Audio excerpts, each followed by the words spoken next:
We'll kick off this topic area. It's a big one. I'm sure all of you are spending a lot of time trying to solve the sustainability part, and we're all on a journey. So we're going to talk about the journey, some solutions and directions how we can take this forward. And maybe I can start with you, Iris, talking about the multifaceted part of the sustainability side and how you look at that from a CPO role. And maybe a little bit about your company, because I haven't heard about it before. Yeah. So the way you pronounce it, of course. Well, it's Equance. So it's a global leader in energy and services, part of the Bouygues group. It's very French. We employ 90,000 people over 20 countries and revenue about 18.8 billion last year. So it's really big. Yeah. And well, second part of your question, we are driven by sustainability. So we are in the services and energy, but we do it making our customers more sustainable. So that's what we should be doing in procurement as well. But it's still a struggle. So I'm really glad that we can have the opportunity to talk about it here. Yeah. Maybe, Kristina, I'll pass on to you around your role at Tetra Pak and maybe a little bit more about how you're looking at the wider sustainability part of your role and the procurement function as well. Yeah, correct. So I started my journey in Tetra Pak in procurement. However, always having the sustainability flag, holding it quite high, then it led me as well to landing into the sustainability unit itself. What do I focus on? On the product sustainability, so all the way from the collaboration with our suppliers and raw materials through to the sales of the final product. And Julian, finally but not least, maybe you can give a bit of insight how you got into this world of sustainability and in particular the data and product lifecycle side. Sure. So we at Makersite, we're the leading technology provider to solve the complex challenges of product and supply chain sustainability. So we partner with a lot of manufacturing organizations to help them measure the impacts from their supply chains, from their products. But more importantly, and this goes into like what I see in sustainability, we're helping companies decarbonize, really put decarbonization into action. So procurement as one of the two large drivers for decarbonization is of course interesting for me to be here today. And we enable procurement, but also the product engineers, and bringing that world of both of these together to really enable reductions at scale with our solution. Brilliant, thank you. So I would ask the audience who's got a perfect set of Scope 3 data, and if anyone put their hand up, I would fall off my chair. Incomplete data is something that we have to deal with, and the nirvana of that perfect data set is probably somewhere in 2050 when we've hit our net zero target. But let's talk about the challenge. Yesterday, Kristina, we talked about the need to engage with suppliers. So maybe you can talk about the supplier engagement side of the data and how you're looking at and tackling it and some of the challenges of it as well. Absolutely. So when it comes to the data, there is no perfect data, but of course we need to deal with it in the meantime before it becomes perfect, or maybe it never does, right? But supplier engagement definitely represents a way to tackle the challenge. So sharing the data and also understanding that this challenge of decarbonization is far beyond any one company. And then in that sense, a collaborative approach to sharing data and also using the different frameworks that exist out there as the, let's say, standard language between the companies can be helpful. As well as maybe some proxies or industry benchmarks. I think that's where the help comes. Indeed. And Iris, we talked about the supplier data not just being the first tier suppliers. We're talking about kind of end tier approach of how we look at suppliers. I guess from a CPO level, I don't think you have the solution, but it's a big challenge. It is. Looking at, for Holland, we have about 13,000 suppliers right now. With millions of products that we buy. So how do you get that correct data? So for us, we started really small. So just set up meetings, CSR meetings with your top 10, 20 suppliers. Make sure you agree on the roadmap and the goals. But also I set up an industry meeting with my peers from the same industry. So CPOs and CSR managers. to make sure that we are going to contact the same suppliers for the same data. So let's make sure we have the same definition of the data that we need, and let the suppliers also fill in the role instead of us doing all the work. So. Brilliant. I think that standardization is a very good point, and I guess maybe Julian, maybe you can give us an overview of some of these frameworks. There's so many different acronyms. I'm not going to go through them myself, but it's complex. We have to report on the scope 3 and try and do it consistent and authentic way. You must be working with a lot of your customers around how they're presenting it or the input into their regulations and their disclosures. Maybe you can give a bit of insight of what you're seeing for the market as companies look at this as well. Yeah. I think it's, a lot of especially the large manufacturers, they've set out a target achieving something by 2030, 2040, 2050, a certain reduction goal. And figuring out, though, this is a top-level target for most organizations, and most of the time it's not very well founded. So all these regulations that we're seeing out there, CSRD, the Digital Product Passport in combination with the Eco-Design for Sustainable Product regulations, it's driving behavior to actually uphold these commitments. And it's starting to become really an effort as teamwork in organizations that we're seeing being leaders, where you don't have procurement running in one direction trying to do their thing, or sustainability in corporate doing their thing, but you have drivers in sales. Sales needs to deliver to their customer a product carbon footprint. That means that sales needs to speak with product engineering, and product engineering needs to deliver these reports, and they also need to work on driving a reduction in the products because their customers expecting it. Procurement needs to facilitate that by procuring more sustainable and delivering options product engineers to even decarbonize properly. And corporate sustainability needs to bring that together, and IT sort of needs to centralize this. And I think it's beautiful to see that we're in Europe, we're really putting teeth to these regulations so that actually not only European companies, but also American companies are being forced to have these behaviors and are being forced to decarbonize. So basically making that mutual goal that we all have and creating a better planet possible. It's an interesting one. We have to look at the regulations and that. I know, Kristina, you're doing more than decarbonisation. So you have the ethical side and all the other parts of the sustainability side. Any pointers and tips on that? Because I guess also the organisation can sometimes prioritise one part of the ESG agenda and then move to another. How do you juggle both the regulation, the compliance, and maybe the changing priorities? Interesting question. No, and I think there is a fine line on how to find this balance between, and not only go into the, as they call it, like a carbon tunnel, right, and focus only in the environmental bottom line, but also include the social bottom line and not at least the governance. I think the environmental bottom line takes the central part of the stage, right, for the criticality that it carries. However, we should not forget that also, if we talk about sustainable development goals, they have actually emerged from the development goals, which is essentially the social bottom line. So let's not forget that it is actually in the intersection of these three that sustainability lies, and three, I mean profit, planet, and people. I think it's, again, difficult to strike the very right balance, but what companies should not forget is that it's important to address all three. Agree. How are you looking at Iris? I guess you've got a lot of this coming at you as the CPO of the organisation, and a lot of that sustainability is sitting in your supplier base as well. So how do you deal with, it's great that you're doing the kind of industry approach. How do you deal with going with so many different lenses to your suppliers, I guess now and in the future as well? Yeah, well, I think it's good that we're here for the whole supply chain. So I think that the whole sustainability and all the goals is just not for it's not for the CSR department to do something with it. So it's something that I need to incorporate in all my levels within procurement, the same as what Julian says in sales, and all departments should have the same goals and targets on what we are going to do as a company, how we're going to achieve this. And not only filling in all the forms that we need to fill in or all the reporting that we need to do, but what are you really doing with it? So it is not easy, but it's also, well, as we are adding the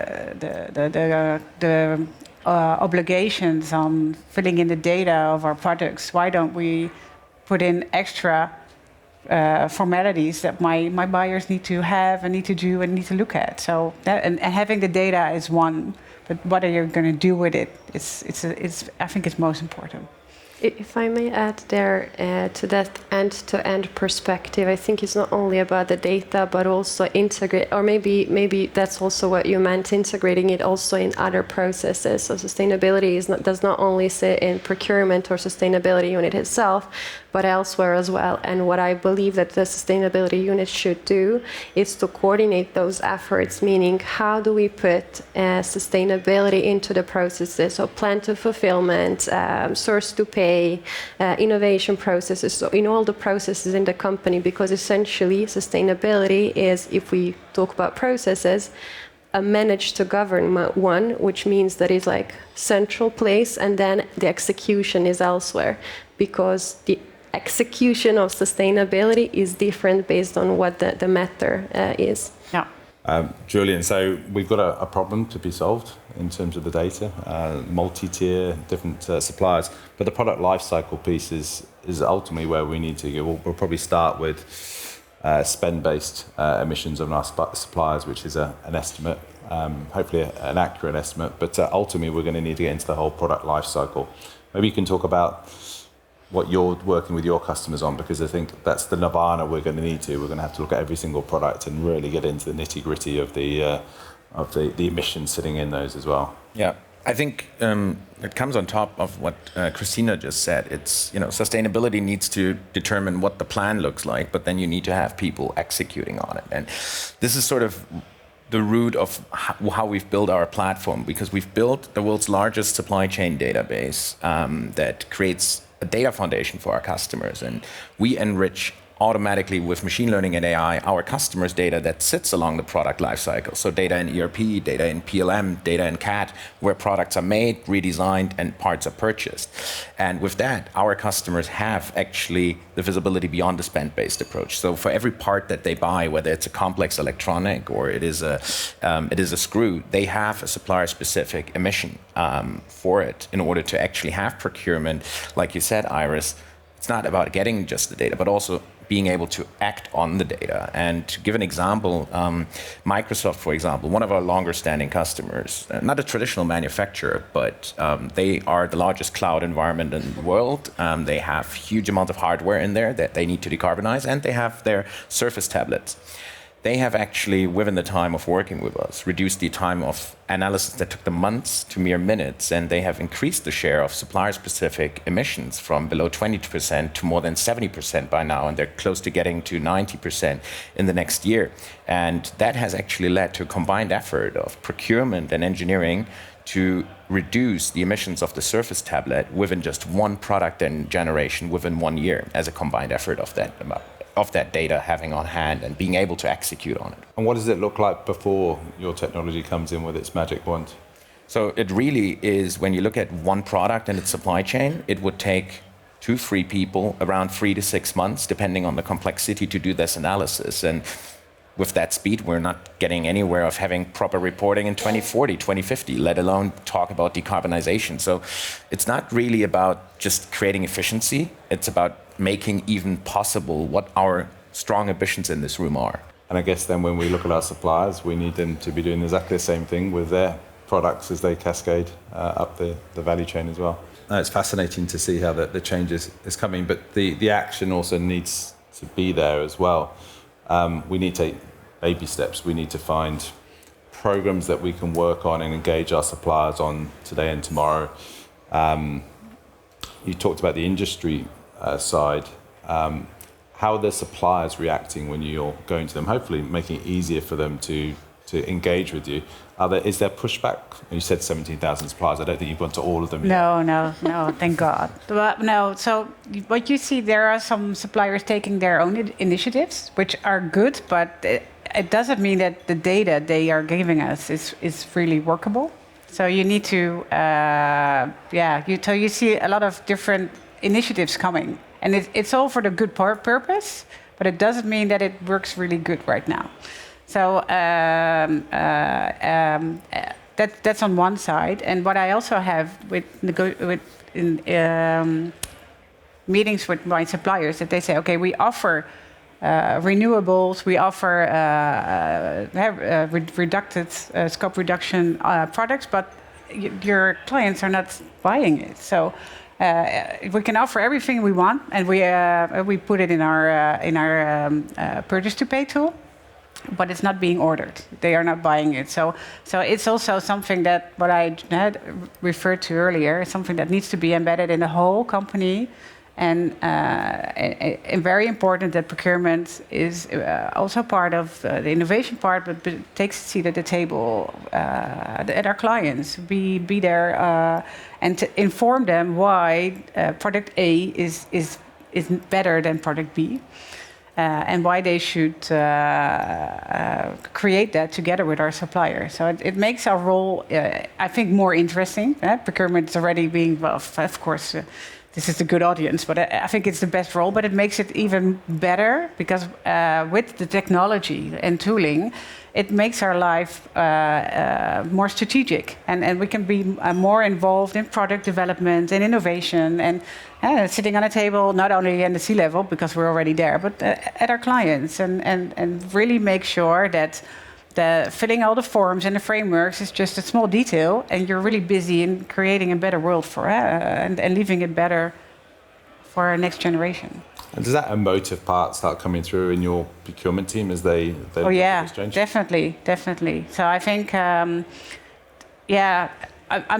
don't think my whole team are complete sustainability advocates, but they all work at Equance to make an impact. And they can make an impact on different ways. So it's even better prices, but they all at the end want to have our clients satisfied. So this is and then I don't think this is just something that is now. This is something forever. This is something you need to embed. So if you want to make an impact as a procurement specialist or a buyer, this is part of the job. This is what makes you go ahead and get up every day, right? So. And this is the part, if I may add, where maybe also the struggle for procurement professional comes, because from one end there is this strive for competitiveness, and then from the other side there is, of course, the premium pricing of sustainable products. However, there I think the mindset and the company's position on what sustainability is, in a sense of, is it a key driver of value or is it a cost driver? Needs to really be clarified, and then the employees, procurement professionals especially, to stand for it. And I guess, Kristina, you're fairly close to the end consumer in the value chain there. I guess your customers are kind of demanding and have a timeline to deliver on this, so the urgency is a little bit stronger there. You're not trying to change the customer's side. They're kind of demanding the change fairly quickly. Does that make life easier, or just mean that you have to try and deliver on these promises quicker? Challenges are the same, because if we think about it, procurement professionals are also the customer to the other companies that we're collaborating with, and challenges are the same, right? At the customer end, if I observe it. Why? Because they are turning to us as their suppliers and saying, okay, I have my decarbonization journey. How can you help me get there? Can you help me with the data and so on? And sometimes it's not easy to do that either on the other side. So I think a certain level of understanding, so we talked about imperfect data, needs to exist, and then the collaboration on how we make it work together, because it is not responsibility of only one side, but it's really the collaboration that makes it work. And are you doing much education with the suppliers, or? With the suppliers, what we actually did a lot of things on the supplier end. If I talk about Tetra Pak's sustainability journey, I think it's much more mature than, unfortunately, the customer end. But supplier-wise, I think we did a lot of supplier days that were focused on sustainability, and both in practical terms, but also in educating them. And we did this exercise called Climate Fresk.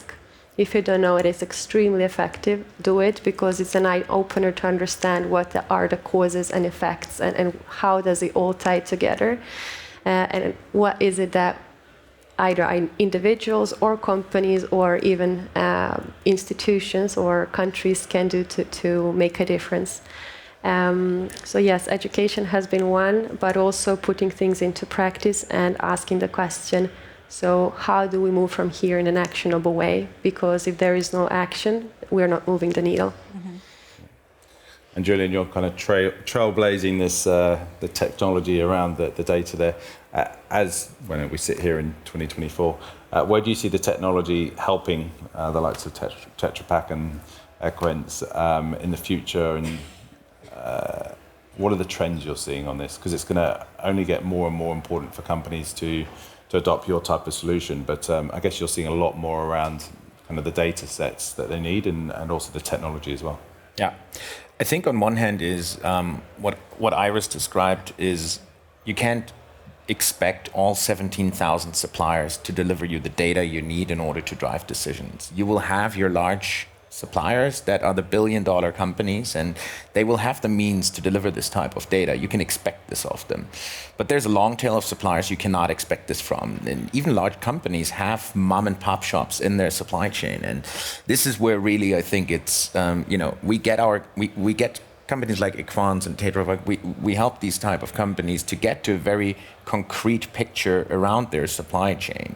That does not mean, though, that you're done. This means you have a much better head start now than just trying to collaborate with your suppliers and realize in 10 years, hey, I only have 30% of supply chain visibility in an accurate way. But it's about delivering this type of data, but then constantly improving it and working with that data. And I think both of you saying this is also work with the customer, and this is what we're seeing as well. We had one customer that very urgently came to us and said, hey, we've run now a couple of calculations in the past week because we're pressured by a large OEM for a $2 billion RFP to deliver this type of data. Can you just give us a sanity check if we've done this right? Because it was early adoption for them. They just deployed the technology. And they would have really missed out on the $2 billion RFQ if they would not have delivered this data. And I think this is a trend that we will only see in more and more, that companies like Equans, companies like Tetra Pak, they really hold their suppliers accountable, but also where you can expect it. And they also help their suppliers where their suppliers should expect it. But I think with this type of regimen in the supply chain, we will get to the point that every company will be held accountable to one way or another. And we actually manage as Europe to lead this type of decarbonization, but also a trend that we need to look out for is adding value as well. A lot of American corporations that I speak with that deploy our technology, they say at some point, hey, it's a huge cost block that we're having now, and our business sees this at the moment as a tax. We need to start working with this data to create value. So you start working in this, you start building communication around it, you build a sustainable product line that then companies will pay a premium on. So this is also something that we will need to keep in mind as we're leading the front here in Europe and driving Asia and driving the US to a more sustainable future. It's great insight. I think that focused on focus. We need focus on particular products to get them to a certain stage rather than trying to spray and pray across everything we're doing.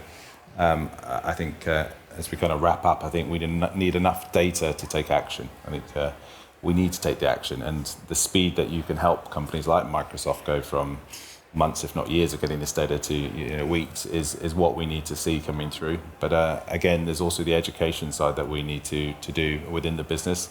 The communications, it's a journey, but we also have to have teams with purpose who care about it. This is the world for our kids, our grandkids. So I think there's a purpose for everyone to try and tackle it, and also how do we work across industry to make the change as well. So thank you all for sharing. I'd love to have another conversation with you all to see how we are in 6 months and 12 months from now, because things will change, and hopefully we can keep the theme of the event on the 10x, and in the next year we'll be 10x further along when we are now. Let's do thank that. you very much. Yeah.